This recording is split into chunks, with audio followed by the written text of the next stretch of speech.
Evening all. So just an introduction to myself and Neil first before we get into it. So I'm Liam, Professor of Performance Science here at Swansea University. I'm co-head of department. So here we've got a department of sport and exercise science. I'm co-head of that. And also I lead the research arm. In the department, we split into teaching and research, but there is really strong overlap between the teaching and research. I think that's a first key point, the fact that all our research active staff teach our degree, and therefore we ensure, and you're going to get some good examples of that today, we ensure that our degree is current and is always ensuring the students have got the most up-to-date theoretical and practical skills in a very fast-moving area that is sport and exercise science. I'll pass over to Neil. Thanks, Liam. Yeah, I'm Neil Bizodis, so I'm another staff member in the department. I lead up our elite and professional sport research group. So that's a bunch of us in the department here who work across a bunch of different disciplines in the sports sciences. I'm a biomechanist myself, and we work to try and apply scientific principles to athletes all the way across that elite pathway, from junior athletes up to kind of full professional elite international athletes. Thanks, Neil.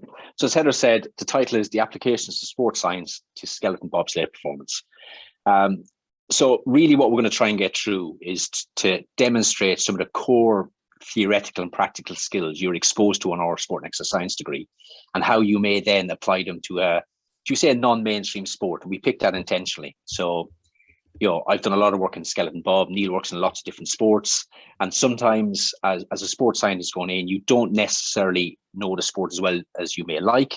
And it's what skills and what exposure you get in sport and exercise science to build up that knowledge base to go in and make an impact and do your job. And hopefully by the end of this, you'll see the different content you get taught in our various different modules, and how that builds and allows you to build up a knowledge base that can be applied to a variety of different sports. So what we're going to go through an overview of the key performance domains. That's really where we normally start, and I'll explain what I mean by that in a second. From that, we get a deterministic model of skeleton performance. That's kind of a needs analysis. And again, you always start with a really good needs analysis, build up using a variety of different skills, a basic understanding of that sport and where you can start influencing it. Then I will cover off some of the physiological variables, show you how you may measure them, but also how you can influence them. I will focus very much on competition day, which again, I'll explain that in a second. And then Neil will cover a variety of different biomechanical variables, again, how you measure them and how you can potentially influence them or work with various different practitioners to influence them. And then we're happy to take questions. What we will say is if you've got a question specific to one of the slides, stick it in the Q&A. And if it's pertinent, we'll stop and go through that question there. And then if not, there will be an opportunity at the end where we'll go through the Q&A and answer as many questions as we can. Okay, to start, we always start with trying to get our head around what I class as performance domains or performance areas. So when you go into the sport, first thing you should really do is try and understand the actual competition. So what do the athletes go through, whether that's skeleton bob performance, whether that's rugby, whether that's football. There's a variety of different ways you can start getting that understanding from a sports science perspective. One is around performance analysis. So if you watch any Six Nations on the weekend, you'd see the coaches in their box with 4 or 5 people in front of them with a bank of screens. And they're basically using one of the sub-disciplines of sports science called performance analysis to code the game. So all the different actions that go on in the game. And as a sports scientist, you can look at those actions and start to build up an idea of the sport. You can use things like GPS and a variety of other sensors as well in competition, again, to start to get an understanding of what the athlete is going through during competition. You can also do what we class as a pre-post model. And what I mean by that is you can take a few measurements before competition, and you can take measurements at various different timeframes after competition. And then you look to see what's disrupted or what's changed. And that can then start giving you an understanding of what maybe the athlete was exposed to. So for example, if we took a blood sample prior to an event, and then took a blood sample after an event, say 24 hours after, we measured some markers of muscle damage. If there was a significant elevation of muscle damage, that's given us an understanding that there may be a lot of accelerations, decelerations in that sport, lots of eccentric contractions, And again, that allows you to build up an understanding of competition, which then takes you to training. So once you understand competition, what's important for competition, you can then get a better understanding of what training that athlete needs to do, whether that's strength training, power training, endurance training, whatever the case may be. In today's talk, I'll talk a lot about competition in terms of how we can influence competition on that day. Neil will touch on some of the ways you can use some biomechanical variables, biomechanical principles to get an understanding of training and how effective training may be and how we can work with coaches to influence performance. The third performance domain is recovery. And there's a plethora of recovery interventions out there. You would have all seen them, from cryotherapy to cold water to contrast to compression. So again, as a sports scientist going into sport, if you understand the competition demands, if you understand the type of training the athlete does, that will very much drive what recovery strategies and when you may use recovery strategies for your athletes. And then finally, it's competition day. It's something that we do a lot of here in Swansea, is very much around, you can still, as a practitioner and as a sports scientist, influence your athletes on day competition. Historically, lots of sports scientists felt that their job was done when it came to competition day. They've inputted into training, they've done all the work, and then competition's over to the athletes and should we say, the technical coaches. But what we've shown, and I'll give you some examples today, is you can still have a significant role to play, and you can still ensure your athlete is best primed, for want of a better term, to compete to their best on the day of competition. Okay, so to try and build up a deterministic model, or the different variables you might be able to measure and therefore then influence, this is where we started. So you start with total time, so a measure of overall performance from start to finish. That's ultimately what dictates success in skeleton bob. You've got two key variables that feed into that: start time and slide time. So I'm going to focus very much on start time. Neil's going to focus very much on slide time. From start time, we know that the start is a prerequisite to success. So a good start time is absolutely key to overall skeleton bob success. We know that start time is underpinned by things like acceleration, really good lower body power, and good force. So they're all the different factors that we can start influencing from a training perspective, and also things we can start measuring and tracking.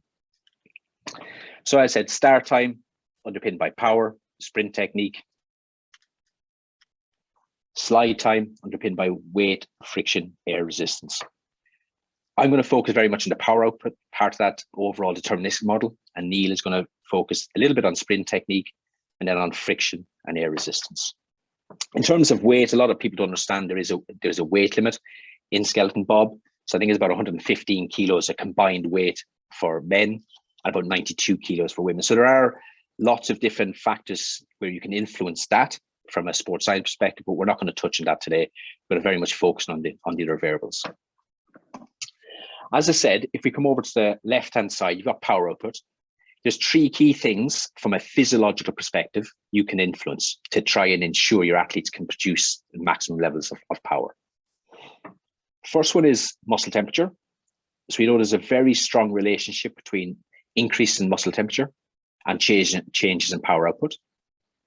Second was anabolic hormones. And again, we know there's a very strong relationship with increased circulating levels of anabolic hormones, in particular testosterone, and an athlete's ability to express power. And finally, we've got motor unit recruitment. So therefore, if you're able to recruit your higher threshold or your type 2 motor units, the more of them you've got recruited, the greater abilities you have to produce power. And they're the three key things that as a sports scientist, you can measure and influence. And I'll show you how now in a second. So we focus on muscle temperature to start. So the most fundamental things you do as part of your competition day prep is a warm-up. And the reason you do a warm-up is to increase, or one of the primary reasons you do a warm-up is to increase muscle temperature. And that increase in muscle temperature should then lead to a performance benefit. That increased muscle temperature drives a variety of different temperature-related mechanisms. I'm not going to go into this in too much detail, but some studies have tried to combine all the different papers in this space, in this warm-up space, and come up with a consensus or a conclusion as to how effective warm-ups tend to be.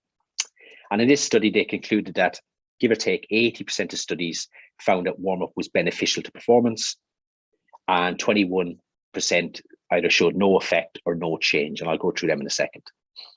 But in the studies that did found an effect, the performance varied between 1 and 20%, and there's improvements across the board, from power accelerations to specifically to Skelly Bob, but also endurance performance, repeated sprintability performance, which is applicable to other sports. So generally on the surface, you'd look at that and go, okay, well, warm-ups are effective. But what we did a lot of work here, and I think it's really important, is we looked at, we tried to focus on the 21% of studies that didn't see an effect, but also the 80% that did see effect, was that effect optimum? And where we started with this whole thing of why muscle temperature is important, how muscle temperature can influence overall performance, and what sort of expected changes would you see? So at the end there, you see that for every increase in muscle temperature, for every 1 degree increase in muscle temperature, anywhere between a 4 and 12% change in power output. Now, I'm not going to explain why there's that variety between 4 and 12, but if you stick the relationship of 1 degree increase in temperature, muscle temperature, is equal to 4% change in power output. If we flick back to this one, which is looking at the 21%, I would like to see, and generally people like to see, about a 3 degree increase in muscle temperature post warm-up. So if we go to 1 to 4 relationship, we're looking at around about a 12% improvement in performance. So if we measured performance between before they start to warm up to the end of their warm-up, we're hoping to see 12%. So going back to this slide, 21% of studies didn't see an effect or actually found a negative effect. And of the 80% that found an effect, a lot of them were seeing very modest changes, 1 and 2%. So actually showing that warm-ups are not as effective as they could be. And therefore, as a sports scientist going into sport, you need to start trying to figure out why are they not as effective as it could be. So you need to do some measurements and then try and make some changes to try and make sure your athlete's warm-up is effective and your athlete is going into competition as prepared as possible. So that's what happens with a warm-up. So as you can see, muscle temperature goes up, peak power output goes up. That's what you'd expect, and that's great. Okay. You can see in this graph, there's about a 3 degree increase in muscle temperature. Again, as I said, is about right. But what happens in most sports is you've what's classed as a heat loss window. So if you think of Six Nations rugby this weekend or last weekend, sorry, you have your athletes warming up. They then have to go off to the pitch, change, come back out, stand there for national anthems. So that's probably 15, 20 minutes. Sticking with Skeleton Bob, they warm up at the bottom of the mountain, then they get ferried up to the top of the mountain, and then there is an order for when they can slide. So again, 15, 20 minutes. You look at swimming, they must go into a cold room for 20 minutes. So in all sports, there's this heat loss window. And what happens in that heat loss window? So as quickly as muscle temperature increases, so you can see from baseline to post warm up, muscle temperature drops when you stop being active. So what you can see in those last two, between post warm up and pre-competition, this drop off, this quite sharp decline in power output, and this quite sharp decline in muscle temperature. And that's one of the reasons we believe, when we talk about that previous couple of slides, that warm-ups have been demonstrated not to be as effective as they should be. So maybe the warm-up was initially good, but because of the heat loss window, they're going into competition with a muscle temperature not as high as they'd like, and therefore that doesn't allow them to express as much power, speed as they would like. So a big body of research we did here at Swansea, which now is a lab in one of our second year modules, so our strength and conditioning module in second year, is we looked at, how can we close off this window? So what can we do about those two lines that are dropping very rapidly, between post warm and start to competition, to try and get those lines nice and flat. Now, as you will know in sport, you can't keep warming up. There's certain restrictions. Therefore, you have to start thinking about what passive methods are available to you to try and minimize that drop off in temperature. So you'll see that picture. That is Amy Williams, a number of years ago now, probably 12 years ago. And what she's got on is a blizzard heat jacket. So that's a jacket, as you can see, it's reflective. So she would be generating a lot of heat at the end of a warm-up. That jacket reflects, and because it's wrapped quite tight, reflects and maintains some of that body heat she's generating and allows that line to not drop off as fast as it would normally. So again, a passive heat maintenance. And again, if you watch Six Nations this weekend and last weekend, you'll see some teams wearing blankets and jackets and a variety of different methods to try and minimize that drop off in muscle temperature. And I think that's a really good example. At the start, we talked about how tightly knit our research group are and our teaching group. That's a really a good example of a study that was done as part of the research group. And then because it was effective, it is now, as I mentioned earlier, part of one of our modules. So there's a lab on strength and conditioning 2, where the students actually heat themselves up. We induce a heat loss window, see everything drop down, and then we repeat it and try and close off that window using blizzard heat jackets and various different other methods. So moving on to multi-unit recruitment as the second factor you can influence to try and improve your athlete's ability to produce power. There's a thing called post-activation potentiation, or I prefer it as neuromuscular priming. What it's about is trying to recruit those, as we mentioned, start those high threshold, those really big, powerful motor units. Traditionally, you would use some sort of heavy resistance training. So you can see Matt there lifting relatively heavy weight. And because he's lifting that heavy weight, he's recruiting those high threshold motor units. That's the only way he can recruit those high threshold motor units. And what it's meant to do is in the short term, kind of prime you for then your explosive activity. So if Matt did that at a set time prior to his sliding or sprinting, versus if he didn't do it, in theory, everything else being equal, he should sprint quicker when he's done that as part of his warm-up compared to if he hadn't. Now, like everything in sports science, is not that straightforward. It's not just about lifting something really heavy and then you're suddenly going to run quickly. There's lots and lots of different, should we say, modulating factors that you need to be aware of. And again, that's where it's key with sports science at sports science degrees to make sure you're taught all the theory, so you understand how all those different factors can influence PAP, but then also you understand how to apply it. So if you understand the mechanisms, if you understand what subjects are, should we say, more suitable for this method, if you understand when you should do it in the timeline between you're completing your heavy to when you compete, that makes you a good practitioner, basically, because you can then apply that quite simple but complex, if that makes sense.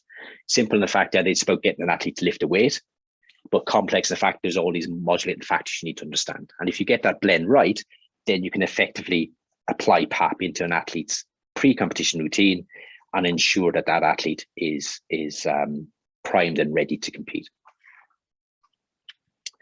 And then the final one is that link, as we mentioned at the start, between key anabolic hormones, in particular testosterone, and your ability to produce power. Now, everyone knows about the strong relationship between testosterone and power output. What a lot of people don't know is the role testosterone plays in other key factors of performance, such as success, dominance, decision-making, assertiveness, and they're all key factors, as you know, as an athlete. So it's not just about the physical side, it's also about the cognitive side as well, the decision-making side. And if you've got an elevated testosterone level, you can improve both from a physical and from a cognitive perspective. Now, it makes sense if there is this strong relationship between testosterone and performance, whether it's physical or cognitive or both, that you would then, as a sports science, start to think about what strategies do you have in your toolbox to try and influence that in a positive way. And there's loads. So things like how you interact as a sports scientist and how your coach interacts with the athlete on the day of competition. You can also do exercise in the morning, which is shown to offset the circadian decline in testosterone. As you probably know, your testosterone peaks in the morning, then drops off throughout the day. If you do a bout of exercise, and again, like PAP, it's not just about doing any exercise. There's lots of different factors you need to consider. But if you do the right type of exercise at the right time, you can offset some of that circadian decline. But just to give you one example, a really simple one is this is a study done a few years ago by our group, looking at different content of videos. So the first one there represents a blank screen. So you always start with a control trial. So subjects sat there, these were professional rugby players, sat blank screen for 5 minutes, measured their testosterone level, and then measured their, should we say, motivation to train. So they're asked to go through to the weights room and just squat to maximum levels. Then they watched on different days 5 different types of videos. So a humorous one with the big bang, erotic one with the sheep. I'm not going to say who that was specifically aimed at. Sport specific motivational one. So these were rugby players. So that's sport specific, and that's a key one to remember. A sad, and then another motivational one, but not sport specific. So MMA. And the key message is, if you can see from that slide, is you can see the really tight mapping between testosterone and performance. So when testosterone went down, their motivation to train, motivation to compete went down. When testosterone went up, their motivation to train, compete went up. And again, going back to that whole premise that testosterone, having the right testosterone levels on the day of competition is important, this is one way of potentially manipulating testosterone day of competition to make sure your athlete is best prepared. So hopefully a bit of a whistle-stop tour of the three factors that underpin power output, from muscle temperature, neuromuscular function, and hormones. And what I'll do is pass over to Neil now, and he'll take you through some of the other aspects of that deterministic model to show, from a biomechanics perspective, how we can measure and influence these factors. Perfect. Thanks, Liam. Okay, if we just take it back to that deterministic model, as Liam said, and Liam's covered off those factors which will influence someone's ability to produce high levels of power, which we know will then lead to a greater likelihood of their start time being faster. The other factor you can see in the blue box there is then their sprint technique. So we can have a very powerful athlete, but if they're not very effective at applying that power, then we're not going to get the best start time out of them. So from a biomechanical perspective, which is where I then come into this, we're looking at ways that we can try to improve an athlete's ability to express that power output in the right direction to ultimately make them accelerate as fast as possible. So one of the biggest kind of skills we have as biomechanists, and one of the things that underpins all of our biomechanical modules in the degree here, is our ability to use video to do analyses of techniques.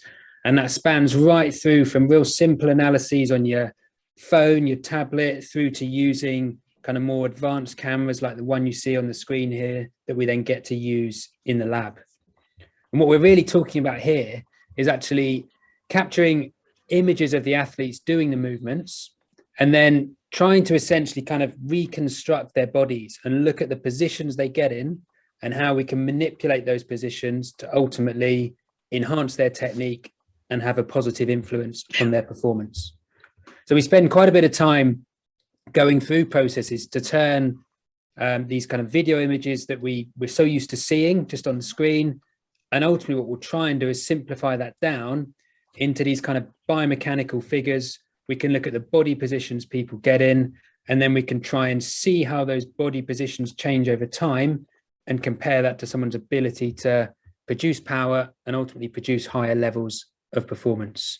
So we start to look at the changes in body position as they go through movements.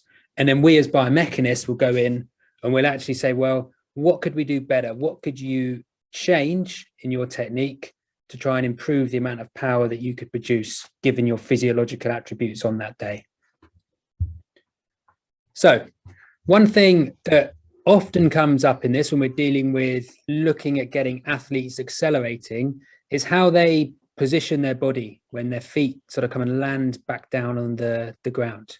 And a common coaching conception is to get the foot pulled as far backwards as possible back under the body at touchdown, something we call touchdown distance.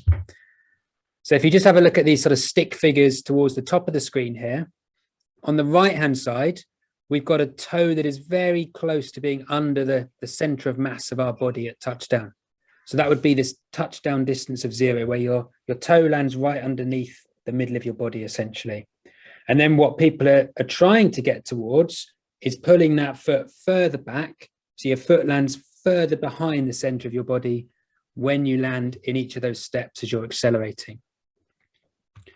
Now, the reason for this, and the reason people suggest it, is that it's supposed to lead to what we call a better ratio of forces, a term that's been used quite a lot in sprint literature in recent years, and a really important concept. Forces are our most important thing when we're understanding biomechanics.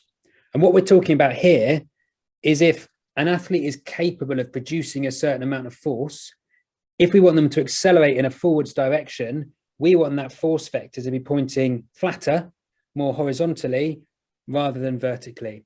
So we get more of that force contributing to their forwards motion. So what we've done in some of the research here out of Swansea is actually look at, is this really something that's going to benefit our performance levels, our ability to produce more power when we're trying to accelerate away from the start of a sporting event? And if we take a kind of example athlete here in the middle of this scale, so a touchdown distance with the foot about 8 centimeters behind their body when they land. Now, what the common theory would suggest is that if their foot landed further forwards, their performance level, their ability to produce power would reduce. And if we can get their foot back further and further, we would see an improvement in their performance because they're in a technically better position from which they can accelerate.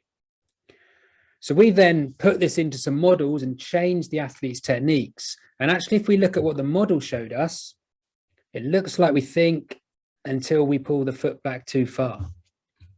And actually what we saw was that as these athletes were pulling their foot back further and further and further, yes, they were able to generate force in a more horizontal direction, but actually they weren't physically capable of producing as much force.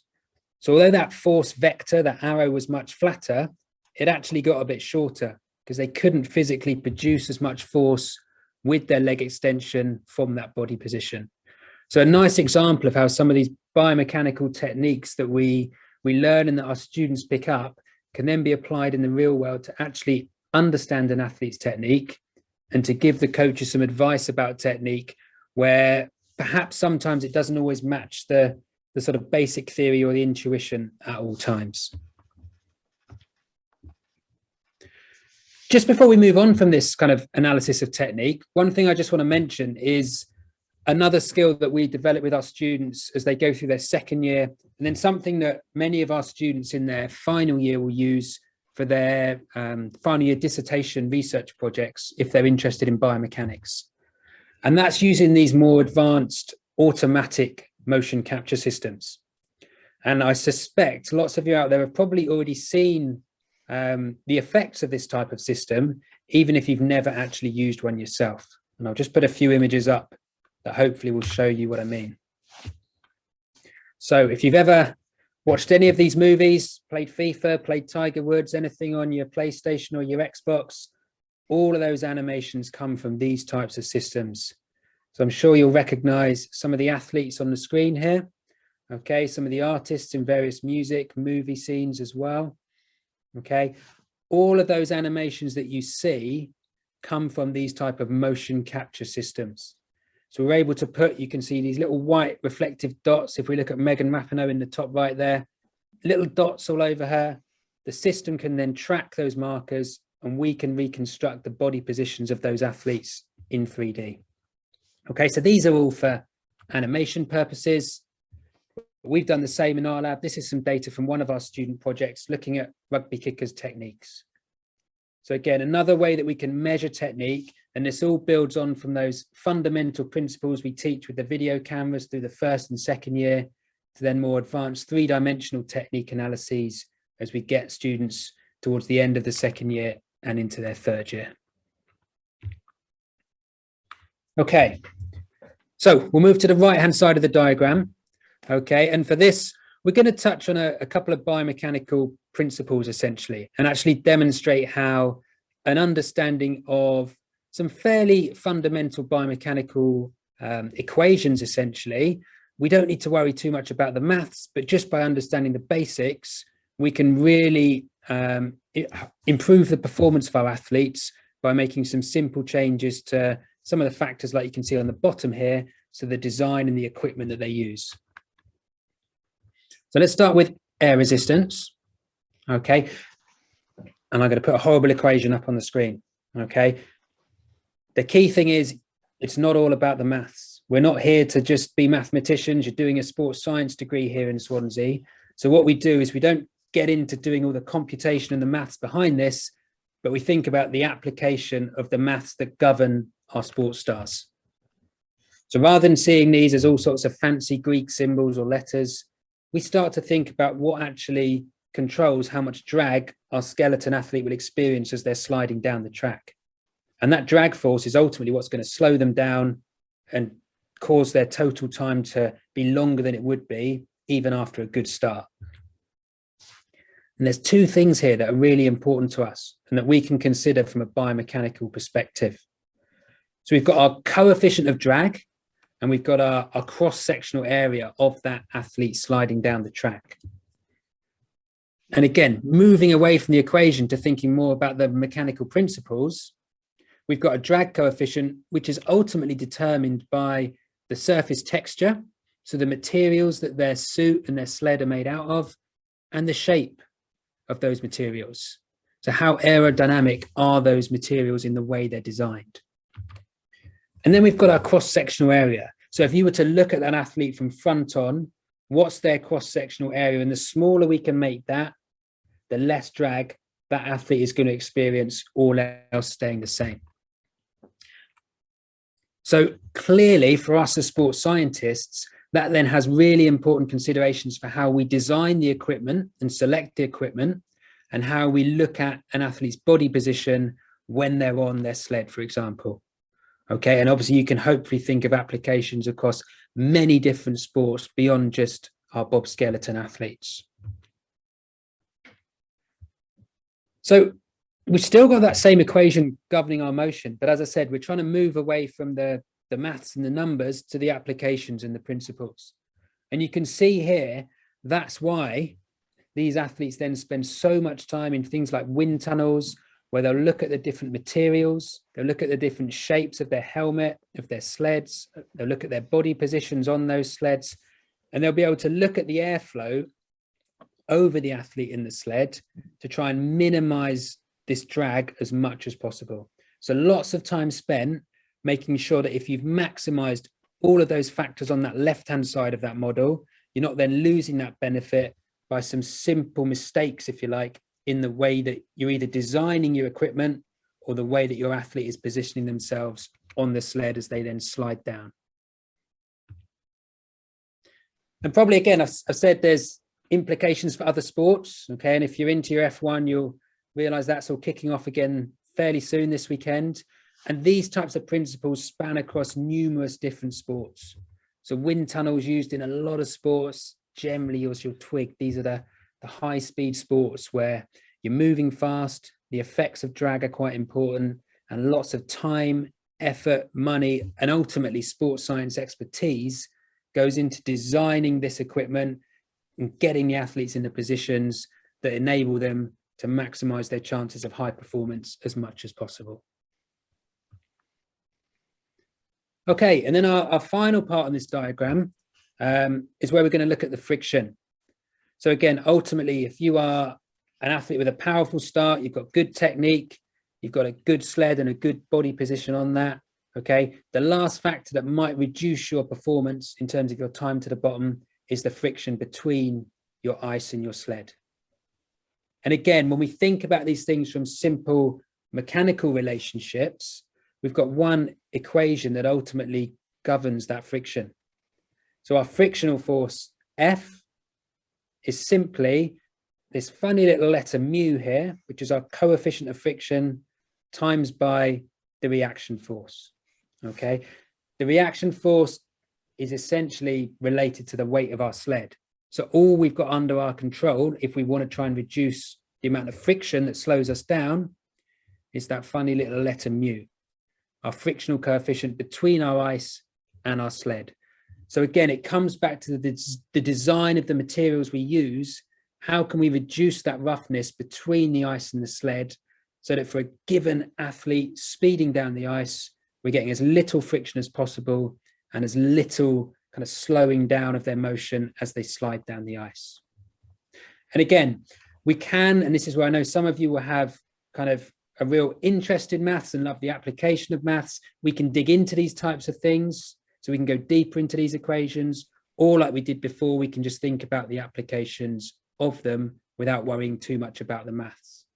So this is one example we've just finished with our first year students, where we look at a common method of, excuse me, acceleration training, where we use sleds and we tow sleds and we can try and improve our acceleration performance through that overload. And what our first years have done is thought about this as a simple mechanical system. So actually, we can then see and we can think about all the factors that might influence how much load the athlete is experiencing.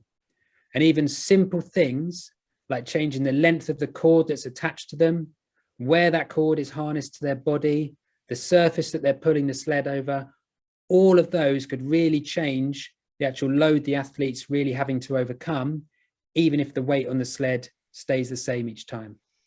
So again, it's just getting us thinking as sports scientists about all these important principles so that when we work with athletes, we work with coaches, we're aware of the important biomechanical principles, and we can make sure that training is designed as optimally as possible. And also, as we've seen, our equipment is designed in an optimal way as well.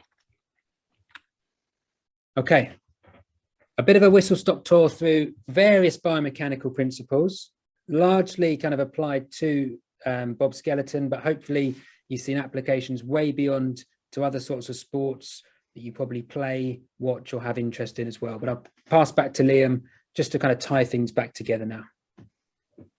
Thanks, Neil. Yeah, as Neil said, hopefully that's given you really good insight into some of the theory, some of the practical skills you would develop on our course. But we are a very applied discipline, and rightly so. So it's ultimately, how can you take all that, 3 years of teaching and practicals, how can you take that into a job and actually make an impact? So actually have a positive impact on a group of athletes. And I think this final slide, I won't go into huge detail, but I think it sums it up quite nicely. So hopefully you can see my cursor. So at 0, that is basically, we went in a group of elite Skelly Bob athletes and characterized their current competition day warm-up, and we set that at 0. So I think the key thing to initially remember is these guys and girls were competing at the elite level on the circuit with brilliant coaching and brilliant sports science support teams at that moment in time. But we went in and took some extremely simple measures. So you looked at their heart rate, looked at tympanic temperature, and looked at basically how they perceived ratings of perceived exertion, how they perceived their warm up. And as I said, we started at P0. We then took our various different manipulations or tools that we have in our toolbox to try and enhance that power output that we talked about being so important. So things like passive heat maintenance, things like PAP, things like trying to make sure we get an optimum increase in muscle temperature. And over the course of 2 weeks, we did 5 manipulations or 5 trials where we tweaked things based on the numbers we were seeing, and ended up at this level of P5, which was the final trial, where you can see on average we're having about a 4% improvement in their KPI, sprint time, 15-meter sprint time, which we said at the start is so important. And just to talk you through how we did that, but I think the key thing to remember is really simple measures, a 2-week period, elite athletes, and managed to get a 4% improvement. A 4% improvement would normally be, a full season's worth of training to try and get those improvements. Now, I'm not going to pretend we just magic this 4% from anywhere, as all we did was just made sure their warm-up and everything around that was as good as it could be. So these athletes already had that 4% in them, as all we did is make sure they could express it on competition day by making sure their preparations were as ideal as they could be. So P2, which was the first manipulation. So based on what we looked at, heart rate, maximum heart rate of 138, only rating it at 2.5 and a very modest change in temperature. We basically, first conclusion was there wasn't enough intensity in there. So all we did was increase intensity, and you can see what happened. They went to P2. And from that, you can see slight increase in heart rate, rating a little bit higher, and still quite a modest change in temperature. Second thing, then we looked at warm-up timing. So at that time, they were finishing their warm-up 35 minutes prior to sliding. So again, based on what we described, is as soon as you have that heat loss window, things are going to start dropping quite rapidly. So we just said, right, let's, within the rules and regulations of the sport, let's try and finish that warm-up as close as we can to sliding time. And I think in this case, it was 15 minutes we managed to get it down to. Okay, so just, again, once we manipulated intensity, we stopped at that stage and just said, right, what else can we modify? And we just moved our timing. And you can see what happened. Quite a substantial then change. So suddenly, P3, heart rate's gone up. rating of perceived exertion has gone up, and we're now starting to see some decent changes in temperature. These are tympanic temperature. You're not going to see the 3 degrees I talked about before in muscle temperature. So this is getting to where we'd like to, this 1.5 degree change in a more gross measure of body temperature. Interesting, and I think an important message is you can see P4 now, we went backwards, because when we finished P3 and spoke to the athletes, they didn't like it. So, and a key message for you guys is sometimes you can see from a physiological perspective or a biomechanical perspective, everything is going the right direction. But if the athlete is not comfortable with what you've changed, they're never going to adopt it. So we listened to the athletes, went back, and they felt it was a little bit too intense. So all we did was split the warm-up. So kept the overall content and volume and just split it in two. We gave them a bit of a rest in between the two parts of warm-up. Took a slight backward step, but again, at least they're going to use this one or going to adopt this one compared to this one, which was going in the right direction, but they wouldn't use. And then our final manipulation, as we described, is we tried to close off that heat loss window with passive heat maintenance and added some PAP. In this case, we actually added some ballistic type activity. So weighted jumps, which are more practical. And we ended up at our P5. So as I said, a 2-week period, 4 to 5 manipulations or 4 manipulations, and we managed to get a 4% improvement. That's the applied nature of sport and exercise science, taking all the theory, taking all the individual components, piecing them together, so you actually can make an impact and have an influence on your sport. Okay, so hopefully that's a good example to kind of finish off what we've discussed today. Okay, so I think timing wise, we're pretty okay around 48. So we've got a few minutes for questions. So thanks for listening, and we're happy to take any questions you guys have got.